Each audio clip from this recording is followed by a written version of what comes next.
Assalamualaikum warahmatullahi wabarakatuh. Perkenalkan, kami dari kelompok 12 akan mempresentasikan materi likuidasi persekutuan.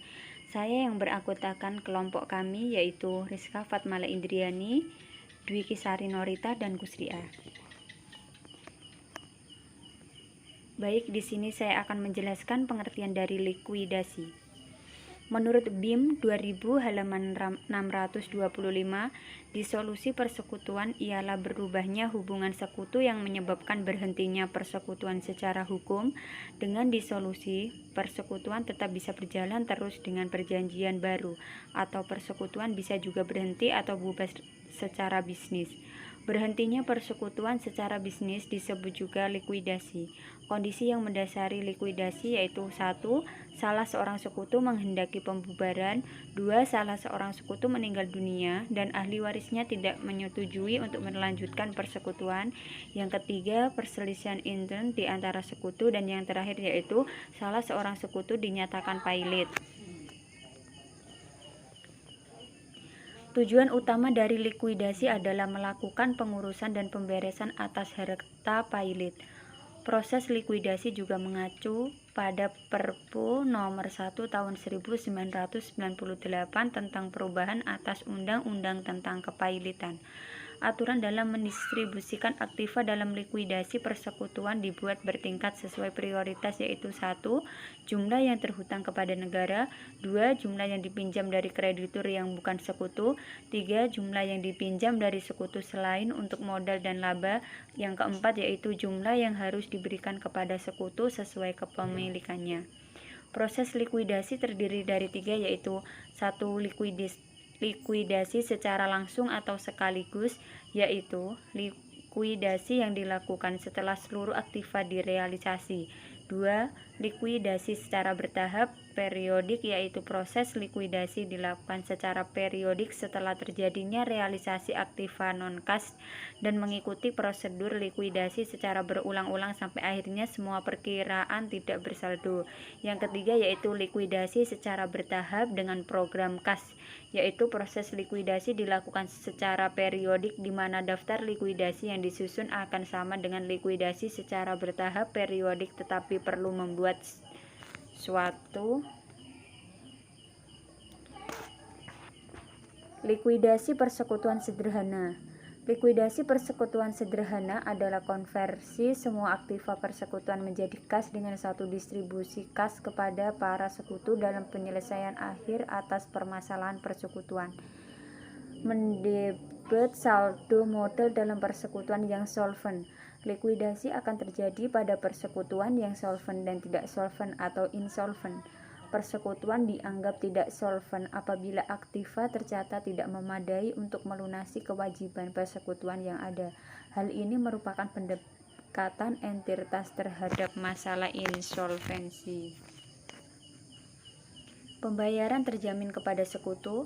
Pembayaran terjamin atau safe payment adalah distribusi yang dapat dilakukan kepada sekutu dengan kepastian bahwa jumlah yang didistribusikan tidak akan dikembalikan lagi kepada persekutuan beberapa lama kemudian untuk menutupi kewajiban yang ada atau menyesuaikan modal sekutu. Perhitungan pembayaran terjamin didasarkan pada asumsi, yaitu 1. Semua sekutu secara pribadi insolvent atau para sekutu tidak dapat melakukan pembayaran apapun ke dalam persekutuan. Yang kedua yaitu semua aktiva non-kas mencerminkan kerugian yang mungkin dialami atau aktiva non-kas harus dianggap sebagai rugi untuk menentukan pembayaran terjamin. Distribusi di muka memerlukan persetujuan sekutu. Setiap distribusi kepada para sekutu sebelum semua keuntungan dan kerugian direalisasikan serta diakui memerlukan persetujuan dari semua sekutu. Peringkat kerentanan. Peringkat kerentanan yaitu tingkat kerentanan untuk kemungkinan rugi ditentukan dalam pembagian setiap ekuitas sekutu dalam rasio laba ditahannya. Jumlah ini merupakan maksimum rugi di mana sekutu harus menyerap tanpa mengurangi ekuitasnya di bawah nol. Absorbasi kerugian yang diasumsikan. Absorbasi kerugian yang diasumsikan dibuat sebagai tahap kedua dalam mengembangkan rencana distribusi kas. Schedule tersebut dimulai dengan ekuitas sebelum likuidasi dan membebankan ekuitas setiap sekutu dengan bagian mengurangi kerugian yang akan mengeliminasi ekuitas sekutu yang paling rentan. Langkah berikutnya adalah membebankan ekuitas setiap sekutu yang tersisa dengan bagian kerugiannya yang akan mengeliminasi ekuitas sekutu yang paling rentan berikutnya. Persekutuan yang insolven. Apabila persekutuan dianggap insolven, kas yang tersedia setelah semua aktiva non-kas dikonversi menjadi kas tidak cukup untuk membayar kreditur persekutuan. Kreditur persekutuan akan memperoleh pemulihan sebagian dari aktiva persekutuan atau peringkat 1 dan akan meminta setiap sekutu menggunakan sumber daya pribadinya untuk memenuhi klaim yang tersisa atau perangkat 3. Dalam hal penentuan kemampuan masing-masing anggota perlu diperhatikan. Hak-hak kreditur. Pribadi anggota berhak sepenuhnya menerima pembayaran kembali dari hasil penjualan harta pribadi pemilik. Dengan kata lain, kreditur persekutuan hanya dapat mengklaim atas harta pribadi pemilik bila hutang-hutang pribadi telah dilunasi. Sebaliknya, kreditur pribadi anggota hanya dapat mengajukan klaim atas aktiva persekutuan bila kewajiban persekutuan kepada pihak luar telah dilunasi dan masih mempunyai hak dalam persekutuan. Hak-hak kreditur persekutuan berhak sepenuhnya untuk menerima pembayaran kembali dari hasil penjualan harta milik persekutuan. Dengan kata lain, kreditur pribadi hanya dapat mengklaim atas harta milik persekutuan bila semua kewajiban persekutuan kepada pihak luar telah dilunasi. Sebaliknya, kreditur persekutuan hanya dapat mengajukan klaim atas aktiva pribadi anggota bila semua kewajiban pribadi kepada pihak luar telah dilunasi. Tahap-tahap likuidasi sebuah perseroan sebagaimana yang diatur dalam pasal 147 sampai dengan pasal 152 UU PT. 1. Tahap pengumuman dan pemberitahuan pembubaran perseroan. Terhitung sejak tanggal pembubaran perseroan dalam jangka waktu paling lambat 30 hari, likuidator wajib memberitahukan kepada semua kreditor mengenai pembubaran perseroan dalam surat kabar dan berita negara Republik Indonesia. Selanjutnya, likuidator juga wajib memberitahukan pembubaran perseroan kepada menteri untuk dicatat dalam daftar perseroan bahwa perseroan dalam likuidasi pasal 147 ayat 1 UU PT. 2. Tahap pencatatan dan pembagian harta kekayaan. Selanjutnya, menurut pasal 149 ayat 1 UU PT, kewajiban likuidator dalam melakukan pemberesan harta kekayaan perseroan dalam proses likuidasi. Yang ketiga yaitu tahap pengajuan keberatan kreditor. Kreditor dapat mengajukan keberatan atas rencana pembagian kekayaan hasil likuidasi dalam jangka waktu paling lambat 60 hari terhitung sejak tanggal pengumuman pembubaran perseroan. Yang keempat yaitu tahap pertanggungjawaban likuidator. Likuidator bertanggung jawab kepada RUPS atau pengadilan yang mengangkatnya atas likuidasi perseroan yang dilakukan dan kurator bertanggung jawab kepada hakim pengawas atau likuidasi perseroan yang dilakukan pasal 152 ayat 1 UU PT. Yang kelima yaitu tahap pengumuman hasil likuidasi. Kemudian, likuidator wajib memberitahukan kepada menteri dan mengumumkan hasil akhir proses likuidasi dalam surat kabar setelah RUPS memberikan pelunasan dan pembebasan kepada likuidator atau setelah pengadilan menerima pertanggungjawaban likuidator yang ditunjuknya. Ketentuan tersebut berlaku juga bagi kurator yang pertanggungjawabannya telah diterima oleh hakim pengawas pasal 152 ayat 3 dan 4 UU PT. Contoh berikut ini adalah persekutuan ABC yang dinyatakan akan dilikuidasi dengan rasio laba atau rugi, yaitu dengan perbandingan A banding B banding C sama dengan 2:3:5.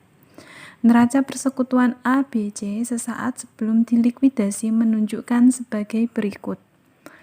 Persekutuan ABC neraca per 31 Desember 1998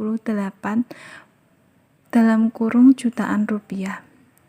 Kasnya 100, aktiva non kasnya 1.400.000 sehingga total aktiva 1.500.000. Kemudian kita lihat dari sisi hutang dagangnya 500, hutang kepada C 400, modal A 300, modal B 200, modal C 100. Sehingga total keseluruhan hutang dan modal yaitu 1.500.000. Kemudian posisi aktiva dan kewajiban pribadi para sekutu adalah sebagai berikut. Sekutu berupa A, B, C, aktiva pribadi di luar kepemilikan persekutuan yaitu A900, di sisi kewajiban pribadi atau di luar kepemilikan persekutuan 500.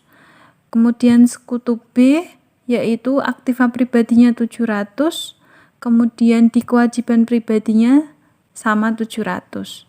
Kemudian untuk sekutu C, aktiva pribadinya 500 dan kewajiban pribadinya 900.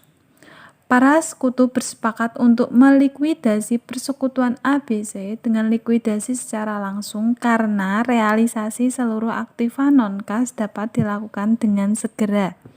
Hasil realisasi akan digunakan untuk membayar hutang kepada pihak luar, sedangkan hutang kepada pihak luar telah lunas dan apabila masih ada sisa kas, maka dibagikan seluruhnya kepada para sekutu sesuai dengan hak para sekutu. Jika kas yang tersedia setelah realisasi dan pembebanan biaya-biaya masih tidak mencukupi untuk membayar hutang kepada pihak luar, maka sekutu yang solven yang akan membayar hutang terlebih dahulu. Bila hutang kepada pihak luar telah lunas dan masih ada sekutu yang bersaldo modal debit setelah kompensasi, maka sekutu tersebut menyetorkan kas ke persekutuan pada saat tidak ada kas lagi.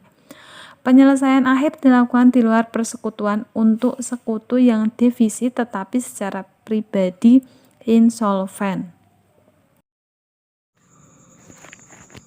Kesimpulan, likuidasi adalah pembubaran perusahaan sebagai badan hukum yang meliputi pembayaran kewajiban kepada para kreditor dan pembagian harta yang tersisa kepada para sekutu. Tujuan utama dari likuidasi itu sendiri adalah untuk melakukan pengurusan dan pemberesan atas harta perusahaan yang dibubarkan tersebut. Berikut ini adalah tahap-tahap pembubaran persekutuan. A. Tahap pengumuman dan pemberitahuan pembubaran perseroan. B. Tahap pencatatan dan pembagian harta kekayaan. C. Tahap pengajuan keberatan kreditor. D. Tahap pertanggungjawaban likuidator. E. Tahap pengumuman hasil likuidasi.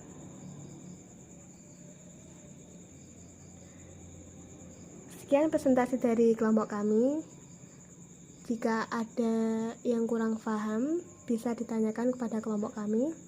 Kurang lebihnya mohon maaf. Wassalamualaikum warahmatullahi wabarakatuh.